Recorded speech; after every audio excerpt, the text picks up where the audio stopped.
Assalamualaikum warahmatullahi wabarakatuh.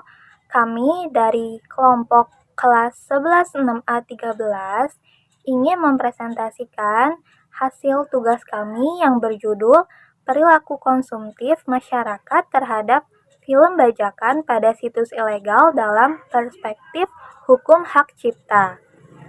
Saya Reva Awalia dengan NIM 11220025. Perkenalkan, nama saya Rihadatul Ais dengan NIM 11220167. Nama saya Fitriana Deska Putri dengan NIM 11220331. Perkenalkan, nama saya Anwari Mulyahati dengan NIM 11220125. Yang pertama ada bab pendahuluan. Film merupakan salah satu media hiburan yang banyak digemari oleh masyarakat luas. Selain berfungsi menjadi media hiburan, film juga dapat berfungsi menjadi media sarana pendidikan, komunikasi sosial, dan juga penyebaran informasi. Secara teknis, film adalah gambar hidup atau gambar bergerak yang dibuat berdasarkan kaidah sinematografi. Dalam Undang-Undang Republik Indonesia Nomor 8 Tahun 1992 Pasal 1, film didefinisikan sebagai karya cipta seni dan budaya yang menjadi media komunikasi massa yang dapat dipertunjukkan melalui berbagai teknologi rekaman dan tayangan. Petoran 2020. Di dalam Jurnal Perlindungan Hukum Pemegang Hak Cipta Sinematografi terhadap pelanggaran dalam streaming gratis ditinjau dari Undang-Undang Nomor 28 Tahun 2014, Tahun 2020, Karim mengemukakan bahwa sebagian dari kekayaan intelektual film termasuk ke dalam objek yang dilindungi oleh hak cipta. Hak cipta sendiri merupakan salah satu bentuk perlindungan kekayaan intelektual yang mencakup karya ilmu pengetahuan, seni, dan sastra. Termasuk juga di dalamnya karya sinematografi seperti film dokumenter, film iklan, film kartun, dan film cerita. Perlindungan ini diatur secara jelas dalam Pasal 40 Ayat 1 Undang-Undang Hak Cipta dan Undang-Undang Nomor 33 Tahun 2009 tentang perfilman. Perkembangan teknologi dan digitalisasi telah mempermudah akses masyarakat terhadap film melalui berbagai platform legal maupun ilegal. Platform legal seperti Netflix, Disney Plus Hotstar, dan lainnya menawarkan kualitas tayangan yang baik dan legalitas yang terjamin. Namun, di sisi lain, keberadaan situs dan media sosial yang menyediakan film bajakan secara ilegal masih marak ditemukan. Praktik pengunduhan dan penyebaran film bajakan ini merupakan pelanggaran hak cipta yang merugikan para pembuat film dan industri perfilman secara umum. Fenomena ini sangat menarik untuk dibahas atau dikaji lebih dalam lagi, terutama mengenai perilaku konsumtif masyarakat terhadap film bajakan di situs ilegal dari perspektif hukum hak cipta. Banyak faktor yang mempengaruhi masyarakat untuk lebih memilih film bajakan daripada film legal. Mulai dari harganya yang lebih murah, atau bahkan mungkin masyarakat kurang pemahaman tentang aspek legalitas dan juga tentang dampak pelanggaran dari hak cipta. Oleh karena itu, penelitian ini bertujuan untuk mengkaji perilaku konsumtif masyarakat terhadap film bajakan pada situs ilegal dalam perspektif hukum hak cipta. Selanjutnya yaitu kajian literatur. Konsep perilaku konsumtif.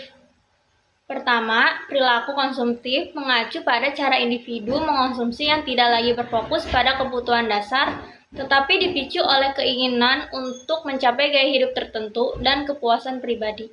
Yang kedua, di era digital, perilaku ini semakin terlihat lewat konsumsi instan dan praktis. Yang ketiga yaitu Fatmawati 2022 menyatakan bahwa perilaku konsumtif merupakan suatu perilaku yang lebih mementingkan gaya hidup dan kepuasan semata daripada kebutuhan. Yang terakhir yaitu motif konsumsi kini juga dipengaruhi oleh faktor emosional dan sosial. Selanjutnya ada perlindungan hukum atas hak cipta. Yang pertama ada Undang-Undang Nomor 28 Tahun 2014 tentang perlindungan atas hak cipta, dan juga ada Undang-Undang Nomor 11 Tahun 2008 tentang Informasi dan Transaksi Elektronik atau ITE. Nah, kedua peraturan ini berfungsi untuk melindungi karya-karya cipta serta menetapkan hukuman bagi penyebaran konten tanpa izin di media digital. Meskipun hukum sudah ditetapkan dengan jelas, pelanggaran tetap terjadi karena kurangnya kesadaran masyarakat tentang pentingnya menghargai hak kekayaan intelektual serta lemahnya penegakan hukum. Selanjutnya yaitu metode penelitian. Metode penelitian yang kami pakai yang pertama itu penelitian hukum normatif yuridis dengan analisis norma hukum dan data sekunder dari undang-undang, literatur, dan dokumen terkait. Yang kedua yaitu pengumpulan data melalui studi kepustakaan dan telaah dokumen. Yang ketiga yaitu memakai analisis kualitatif untuk memahami faktor konsumtif dan implikasi hukum. Hasil dan pembahasan pelanggaran hak ekonomi pencipta dan pemegang hak cipta. Kegiatan menonton dan mengunduh film secara ilegal melalui internet telah memberikan dampak negatif yang cukup besar. Salah satu pihak yang paling dirugikan adalah pencipta karya. Mereka tidak menerima royalti yang seharusnya didapatkan, meskipun karya mereka dinikmati oleh banyak orang. Kondisi ini menyebabkan hilangnya penghargaan terhadap hasil karya dan kerja keras para pencipta. Setiap karya memiliki perlindungan hukum melalui hak kekayaan intelektual, khususnya hak cipta. Hak cipta memberikan hak khusus kepada pencipta atau pemegang hak untuk mengatur penggunaan dan penyebaran karyanya. Dengan demikian, pelanggaran hak cipta melalui aktivitas ilegal seperti streaming dan unduhan film tidak hanya merugikan pencipta, tetapi juga melanggar hukum. Perkembangan teknologi informasi dan komunikasi saat ini tentu telah menjadi salah satu variabel yang penting di mana telah memberikan pengaruh yang besar pada perubahan undang-undang hak cipta. Kemajuan teknologi saat ini tentunya juga berperan dalam pengembangan hak cipta. Akan tetapi di sisi lain juga menjadi salah satu media yang digunakan untuk melakukan pelanggaran hukum di bidang hak cipta, menurut Mamentu tahun 2021. Undang-Undang Nomor 28 Tahun 2014 terkait hak cipta sebagai hukum yang memberi pengendalian serta pemberian sanksi untuk individu yang melakukan pembajakan hasil karya atas pencipta filmnya, memberi perlindungan dengan adil serta tegas, dikarenakan maraknya orang yang tidak tahu isi atas Undang-Undang Nomor 28 Tahun 2014 terkait hak cipta, yakni karya sinematografi. Pada kaitan ini, film dilindungi oleh negara dan secara otomatis mendapatkan kepemilikan semenjak karya tersebut diwujudkan dalam wujud yang nyata, menurut Wiratama tahun 2022. Faktor penyebab perilaku konsumtif masyarakat terhadap film bajakan. Yang pertama ada faktor ekonomi. Pada umumnya, film bajakan yang ada pada situs-situs ilegal ditawarkan lebih murah atau bahkan gratis dibandingkan dengan situs legal. Faktor sosial ekonomi adalah faktor yang memegang hal penting dalam penyebab timbulnya pelanggaran terhadap hak cipta, terutama dalam pembajakan hak cipta karya sinematografi. Bahkan dengan laju perkembangan di segala bidang, sementara perekonomian nampak lesu, harga-harga melonjak tinggi sehingga masyarakat berlomba mencari solusi guna mengimbangi harga tersebut, sehingga mereka dapat memenuhi kebutuhan ekonomi mereka walaupun hal tersebut dilakukan dengan cara yang bertentangan dengan hukum, menurut Nardiansa tahun 2022. Yang kedua adalah faktor sosial dan psikologis. Faktor sosial memiliki pengaruh penting, karena jika lingkungan atau orang-orang di sekitar mereka menormalisasikan mengonsumsi film bajakan, sehingga hal ini membuat orang lain untuk melakukan perilaku tersebut. Faktor lainnya juga yaitu kurangnya kesadaran masyarakat terhadap pemahaman hukum hak cipta. Salah satu kecenderungan masyarakat yang tidak begitu peduli dengan hak cipta adalah dengan mencari sesuatu yang murah ataupun bahkan gratis. Masyarakat sebagai konsumen tidak peduli terhadap apakah sesuatu yang mereka nikmati itu termasuk ilegal, bajakan, ada hak ciptanya atau tidak. Yang terpenting bagi mereka adalah bisa mendapatkan sesuatu yang tidak merugikan mereka. Menurut Karin, tahun 2020. Pemerintah Indonesia memiliki peran penting dalam memberantas pelanggaran hak cipta di Indonesia.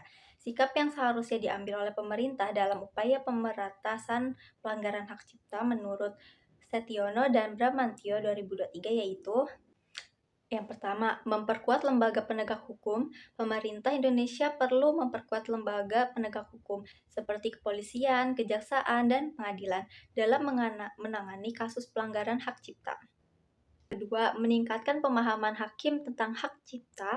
Pemerintah Indonesia harus memberikan pelatihan dan pendidikan tentang hak cipta kepada para hakim dan tenaga kehakiman lainnya. Yang ketiga, meningkatkan kualitas bukti yang dibutuhkan dalam memproses kasus.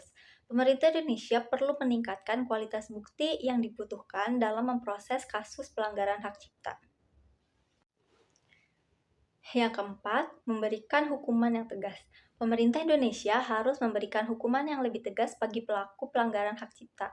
Kelima, menjalin kerjasama dengan pihak-pihak terkait. Pemerintahan Indonesia perlu menjalin kerjasama dengan pihak-pihak terkait, seperti industri kreatif, pemilik hak cipta, dan organisasi masyarakat sipil dalam upaya memberantas pelanggaran hak cipta. Oleh karena itu, untuk memberantas pelanggaran hak cipta secara efektif, pemerintah Indonesia perlu mengambil langkah-langkah strategis dan komprehensif, mulai dari memperkuat tenaga penegak hukum, meningkatkan kapasitas aparat pengadilan, memastikan kualitas pembuktian yang memadai, hingga menjatuhkan sanksi yang tegas, serta menjalin kolaborasi dengan berbagai pihak. Kesimpulan, perilaku konsumtif masyarakat terhadap film bajakan yang diperoleh melalui situs ilegal merupakan fenomena yang kompleks dan multidimensional yang dipengaruhi oleh berbagai faktor, baik dari aspek sosial, ekonomi, budaya, maupun hukum. Kemudahan akses terhadap teknologi informasi dan digitalisasi telah membuka peluang bagi masyarakat untuk memperoleh hiburan secara instan, termasuk film, tanpa mempertimbangkan legalitas sumbernya. Rendahnya kesadaran hukum dan kurangnya pemahaman masyarakat mengenai hak cipta menjadi salah satu penyebab utama maraknya konsumsi film bajakan. Langkah-langkah strategis yang dapat dilakukan meliputi meningkatkan literasi hukum melalui pendidikan dan kampanye publik, penguat sistem perlindungan hak cipta dalam ranah digital, serta penegakan hukum yang lebih efektif dan adaptif terhadap pengembangan teknologi. Dengan cara tersebut, diharapkan masyarakat dapat lebih sadar akan pentingnya menghargai hak cipta, sehingga budaya menghormati karya intelektual dapat tumbuh dengan baik dan berkelanjutan. Pada akhirnya, hal ini akan menciptakan ekosistem industri kreatif yang sehat, adil, dan mampu bersaing secara global di era transformasi digital. Sekian dari kelompok kami, mohon maaf bila ada kurang-kurangnya. Terima kasih. Wassalamualaikum warahmatullahi wabarakatuh.